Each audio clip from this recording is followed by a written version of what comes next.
होइन चतुरे हजुर जुत्रे त त 7 दिन खान नपाएको बाख्रो जस्तै लत्री छ त के भयो तपाईँ म त बिरामी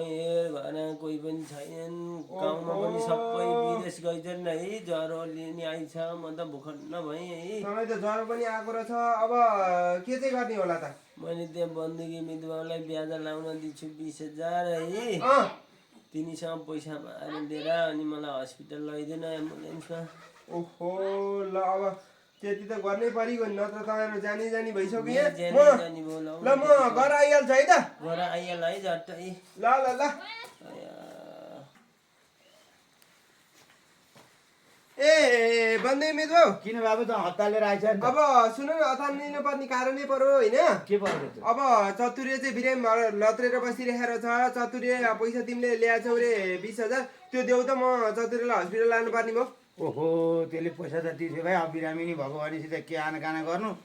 20,000 पैसा चाहिँ मैले 20,000 राखेको छु होइन अलिकति ब्याज थपेर दिउँ कि भने अब बिरामी उपचार गरेर लिएर होइन अब ब्याज पछि दिउँला म ल त्यसलाई ल म हिँडेँ है त ल बाबु ल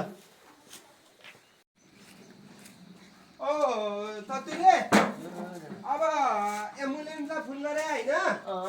अब बिरामी लिएर गइछ अरे हस्पिटल होइन पाइएन गाडी पाइएन अरू गाडी पाइएन अब तपाईँ चाहिँ लगेर मैले यही गाडीमा लाने भए यहाँ बसिहाल्छ तर म यसैमा पुऱ्याउँछु सदरमुकामको हस्पिटलसम्म तँलाई यसैमा पुऱ्याउँछु ल बसिहाल ल बसिस्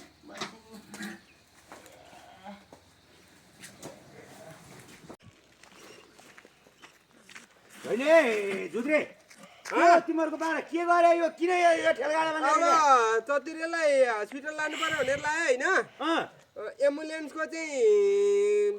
बिरामी लिएर गएको रहेछ त्यही भएर यही गाडा भयो नि लिएर जान्छु भनेर लायो ए तेरि खा यस्तो तरिकाले लैन्छ त तिमीहरू नि कस्तो खालको मान्छे यसो गरेर हुँदैन पख मसँग नम्बर छ एम्बुलेन्सको म फोन गरिहाल्छु एम्बुलेन्स बोलाएर पठाउनुपर्छ उचार यतापट्टि राख सजिलोसँग यसैमा जान्थ्यो नि जान्छ यस्तोमा पख मै नम्बर फोन गरिहाल्छु तिमीलाई पनि फेरि जान्ने हुनुपर्छ के ल तिमी बोलाउँदै गर म तल स्टेसनमा बस्छु यहीँ राख्ने नत्र हेलो यहाँ एकजना बिरामी हुनुभयो तुरुन्तै तपाईँ यहाँ यो दङ्गाल छौक भन्ने ठाउँमा आइहाल्नु नि यहाँ तुरुन्तै आउनु त यहाँबाट बिरामी लैहाल्नु पर्यो छिटो छिटो जतिसक्यो छिटो है ल अब एकछिनमा आउँछ